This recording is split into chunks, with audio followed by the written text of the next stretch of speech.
All right. Hey, good morning, everybody. It's Tuesday morning, June the 3rd, 2025. Sorry for the late start this morning. We had an outlet, one of the GCFI outlets that had gone off, and we didn't when there was some rain the other day. Anyway, it's connected to the outside, and our computer didn't have power, so we didn't over the weekend. We didn't know because we weren't on that particular computer, and we came in to get started for Daily Manna this morning. The computer that we used to run everything had to totally be started back up. So apologies for the delay. And this morning we are going to be in the Psalms. So tomorrow and I believe Thursday, either tomorrow and Thursday or tomorrow and Friday, we are going to have our Torah portion daily manna. So I'm going to aim for Wednesday and Thursday, but at the very least Wednesday and Friday. All right. Well, just a reminder, if you were struggling with our app last week, there was some sort of update and there was some sort of error that had been made. And if you kept going to open the app and it was just black, that has been repaired. So if you haven't downloaded our app, you can go to the Google Play Store or the Apple Store or the Roku or Fire TV, Apple TV. Download it, Shalom AZ, and we'd love for as much as possible at some point for everyone to be on the app. We're aiming to by end of summer be really only doing live on the app, and then it'll be replays on or uploads on YouTube. So please download the app. There's plenty of time. And again, if you don't have a device like that, you'll always be able to go to the website. So if you're watching on a television, of course, there's Roku and Apple TV, or Fire TV. If you're on a device, Apple and Google. And if you are just on a computer, you just go to shalomaz.com/watch. And all right, well, it's good to be together. For those that weren't able to be a part of our Shavuot gathering on Friday night, we missed you, and hope to have you at the next gathering. And it's been a while between gatherings, and so we'll have the next one sooner, much more. It'll be much sooner than that had been. All right, and please today, if you get a moment, if you are on YouTube and you haven't subscribed, please hit subscribe. Hit the little notification bell to be reminded. If you have downloaded our app, please register, and then you can set notifications so that anytime we have a new daily manna or a daily bite or something like that, that it will come to you. And thank you for your faithfulness in giving. Well, let's get started. Title of today's manna, as we're in the Psalms today. Today is June the 3rd, so we're going to be in Psalms 63, Psalm 3, and 33. And the title is, When I'm on the run, I run to you. When I'm on the run, I run to you. Growing up, I always heard this phrase. Well, we always did. It was when we hit moments of anxiety, moments of fear, panic, whatever it may be, that it's fight or flight. Well, they've actually updated that. So it's not just fight or flight. There are three responses generally in those moments: fight, flight, or freeze. And I know there are moments when I don't know what to do and I freeze in those moments. Well, David here is in these Psalms. He's on the run, and the temptation is to fight. Sometimes in the panic moments, we freeze, or we go on the run. We run from what we're afraid of, but he doesn't just run from, he runs to. And that's the key for us. We let the Lord fight for us. We run to him, and we can rest. We don't have to freeze in panic. We can rest in his sheltering arms. And if you've ever felt that, like you're just trying to survive emotionally or mentally, spiritually, it feels like everything's crashing around you. Maybe you've been... What David experiences here in both cases, in Psalm 63, we see him running from from Saul, from someone that he looked up to, from his king, someone he was loyal to. It wasn't family, but it was someone that he became family. It was his father-in-law. And then Later, in Psalm 3, we see him on the run from his own son, from Absalom. And then we'll go to Psalm 33 that just reminds us that we run to the Lord in every circumstance. Psalm 63, a psalm of David when he was in the wilderness of Judah. He says, Elohim Eli, O God, you are my God. Eli Atah, you yourself, you are my God. Earnestly, I seek you. Right? There's an intense desire. It's like the word that's used here, shachar, to earnestly seek. It actually is a word that points to the pre-dawn twilight, right, just before sunrise. So he's saying, I'm seeking you from the beginning of my day, and so that's why in some translations, like it'll say, for you I awake at dawn. It says earnestly, or at dawn in the morning I seek you. My soul thirsts for you, my flesh longs for you in a dry and weary land where there is no water. So I looked for you in the sanctuary. I looked to behold you in the holy place, he says. In the Bachodesh, in the place of holiness, I wanted to gaze upon you, to see your power and your glory. Since your love, your chesed, when we talk about the love of God, it's the chesed of the Lord. Here it says your loving kindness. That word speaks to the covenant faithfulness, the loyalty of the Lord, his love. And his love is better than life. So if it's your love that's better than whatever I'm running to in this life, whatever, if I lose my life, I'm in your love still. And since your love, because your love is better than life, your chesed is better, my lips will praise you. And I will bless you. Yes, he says, I will bless you as long as I live. I will bless you in my life. In your name I lift up my hands. He says, my soul is satisfied as with fat and oil. Hold on, I just took the life of a gnat that somehow flew in front of me. He says, my soul is satisfied as with fat and oil. So my mouth praises you with joyful lips. So in verse 2, he talked about I'm in a dry and weary land where there is no water. But here, in your presence with you, Lord, my soul is satiated. I'm not thirsty with you. I'm not hungry with you. There's bounty here. Is when he talks about with fat and oil. The word for fat here is chalev. It's with milk, with milk, and that which is the fatty overflow, like when you're having a ribeye. It's like the delicious, what flavors the meat. In your presence, Lord, I have milk and I have meat that is satisfying. And so my mouth praises you with joyful lips. When I remember you upon my bed, I meditate on you through the night watches, right? So from in the darkness, right, from 9 to 12, the night watches go from like 9 p.m. to 12, and 12 p.m. to 3 a.m., and 3 a.m. to 6 a.m. And through those times, when I wake, my mind, I set my heart, my soul, I remember you upon my bed throughout the darkness of the night, right? So we move from table, you have satisfied me with milk and flavorful meat. I'm satisfied. We move from table to bed. Sleep is, when you're sleeping, that's when we're most vulnerable, right? To surprise attack, to nightmares. But my mind is stayed on you because you have been my help. You have been the one holding me up. And in the shadow of your wings, I sing for joy. Right? Again, you have to remember the very personal nature of what David is facing here.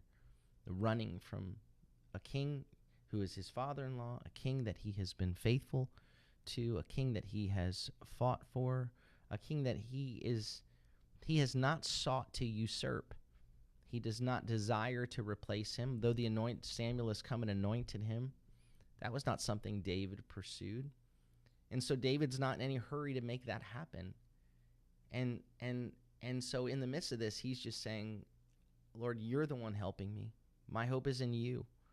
In the shadow of your wings, I'm singing for joy. I shout joyfully. I think that's that place, coming to that place where my mind is stayed on you, so I can worship you, so I can fix my eyes, because your love is better than life.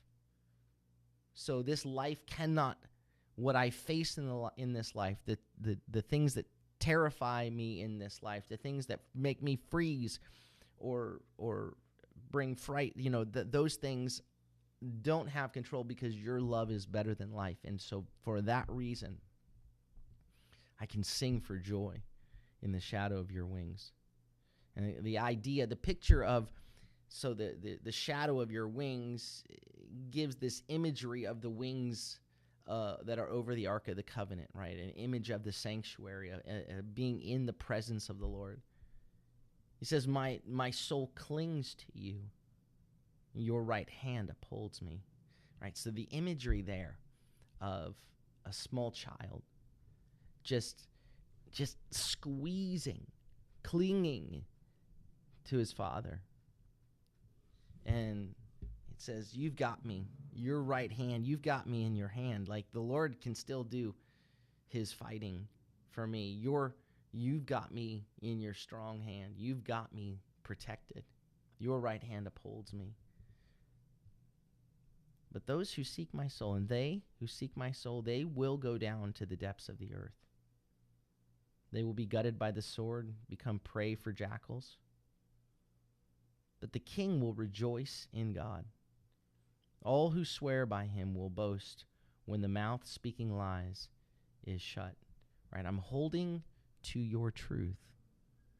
There's a holding to the reality that the truth will prevail, that the justice of the Lord will prevail, that ultimately the mouth speaking lies will be shut. The mouth speaking deception will be silenced.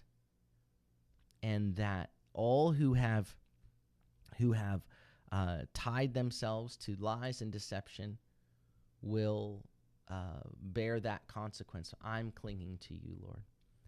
Now, Psalm 3, when you're reading, if someone's reading through the Psalms in order, you come to Psalm 3 and it's a little surprising, because in Psalm 1, you're reading, blessed is the one who delights in the instructions of the Lord. He will be like a tree planted by streams of water, producing fruit. Psalm 2 talks about, hey, the kings of the earth have set themselves together against the Lord and against his Mashiach, against his anointed one. But the Lord, the one who sits in heaven, is not shaken. He laughs at their plans. And ask of me, I'll give the nations to you as an inheritance. So after you read these kind of powerful assurances of Psalms 1 and 2, and you figure, okay, so David loves the Lord. He's in pursuit of God's ways. He's a man after God's own heart. He should be good. It can be a little rattling to run into then the next Psalms 3 through 7 are lament psalms, right? 5 lament psalms where he's facing intense and overwhelming challenges.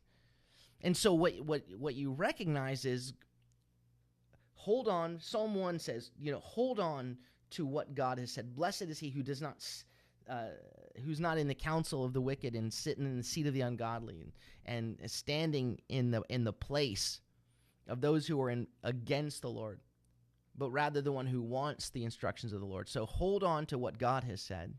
Psalm 1. Psalm 2 says, don't be shaken by the powers that you see out there, by what looks terrifying, because the Lord in whom you trust sits in heaven, and he's just like, okay, they're all kings of the earth are conspiring against the Lord and his anointed one, but don't worry about them. You've set your eyes on him. So now when you face all the shaking of the next bunch of Psalms, you hold on to those first two realities, right? God's assurances, God's promises they don't mean that we're not going to face threats from the enemy, right? They don't immunize us from difficulties.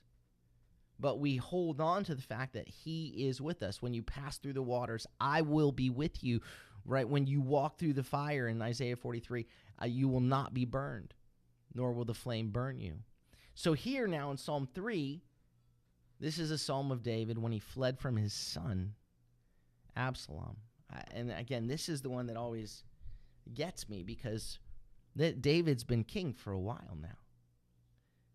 You know, after a decade on the run from Saul, and now he's been king, the idea of, okay, you know, it's all set. I'm good. I'm in the golden years. And now he faces the most painful of betrayal, and you read about that in 2 Samuel 15-19, which of course we're not going to do this morning. But it opens up in Psalm 3, the first two verses kind of give us this, or first three verses, but give us this many, many, many.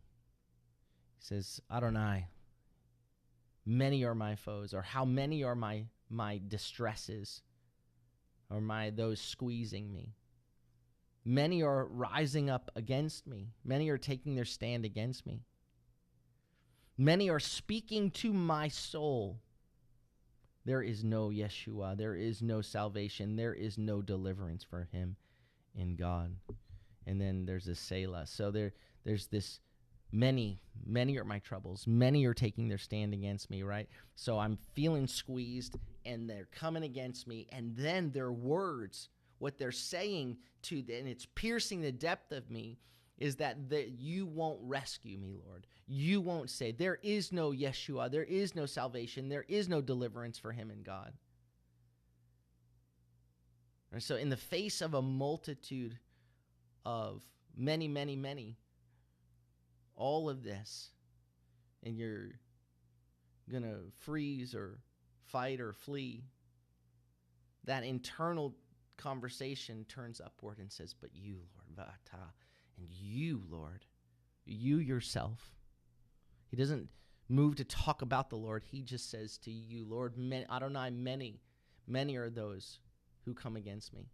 Many are my foes. Many are rising up against me. Many are saying to my soul, there's no help for him in God. But you, Adonai, are a shield around me. You are my glory. You are the lifter, the exalter of my head.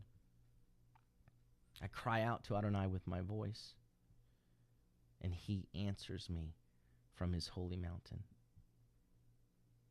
Right? So I'm all of this squeezing, all of this fear, I cry out to you, and you answer.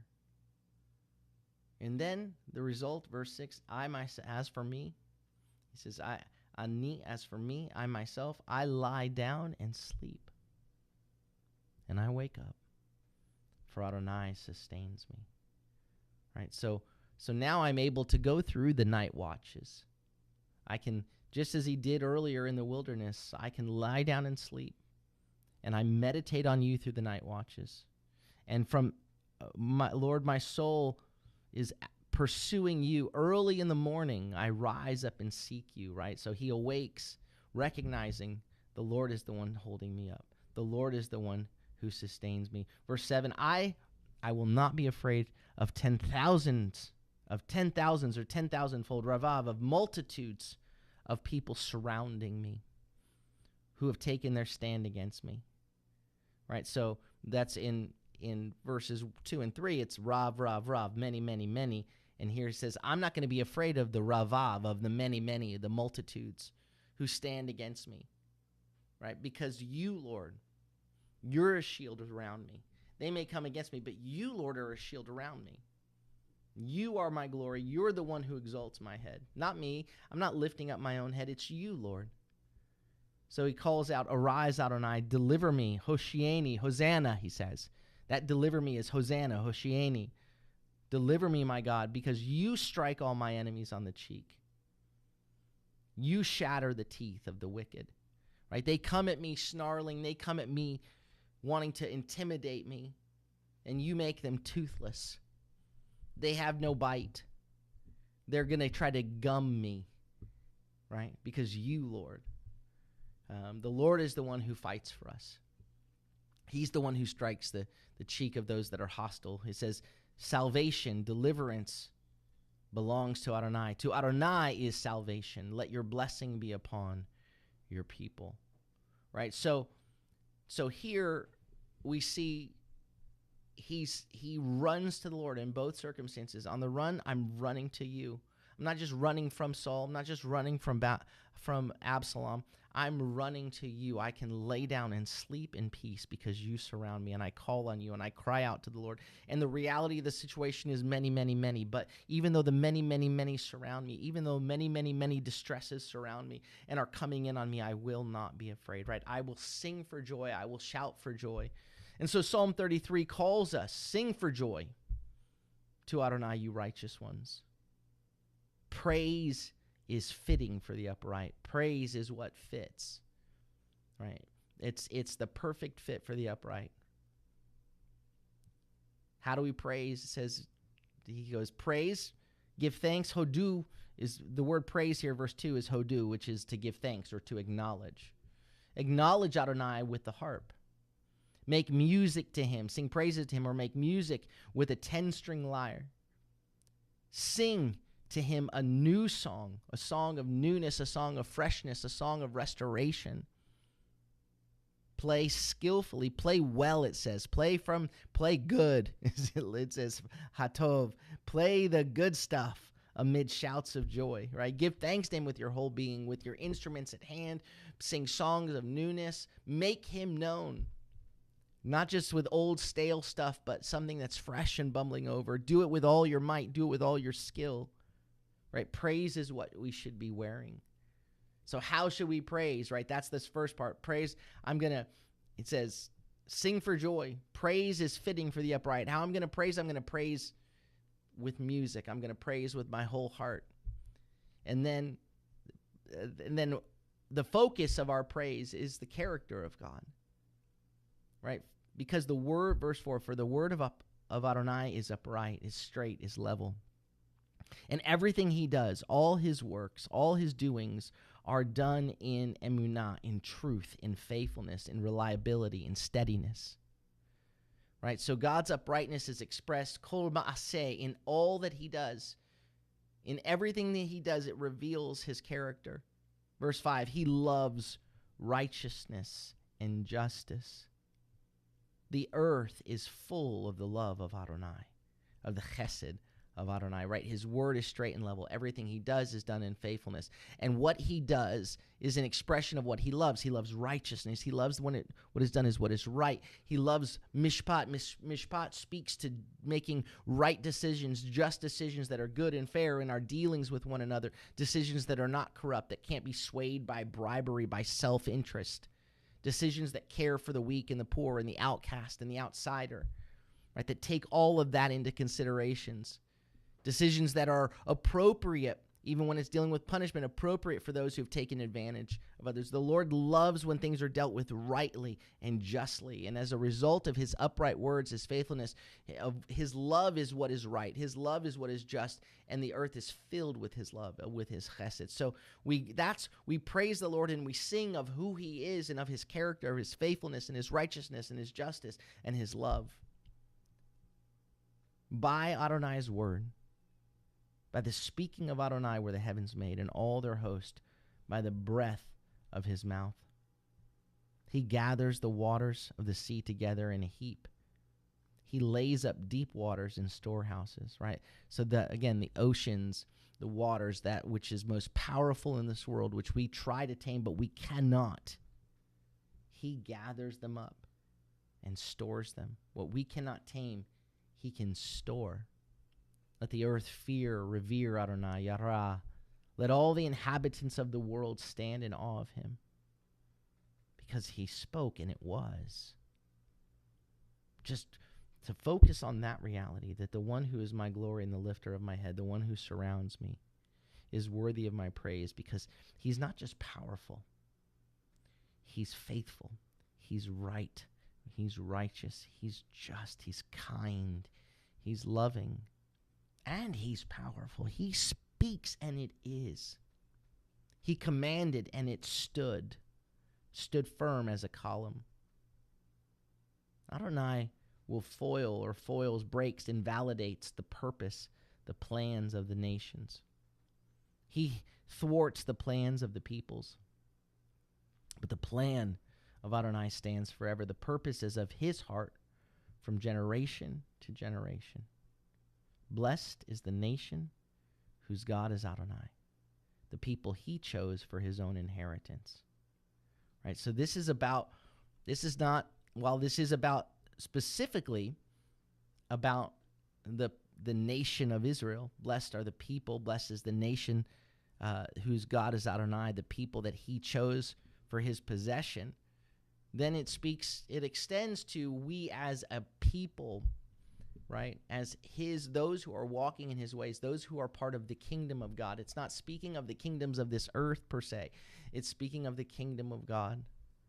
The people who he has chosen, who have responded to his call to be his possession, to be a chosen generation, a royal priesthood, a holy nation.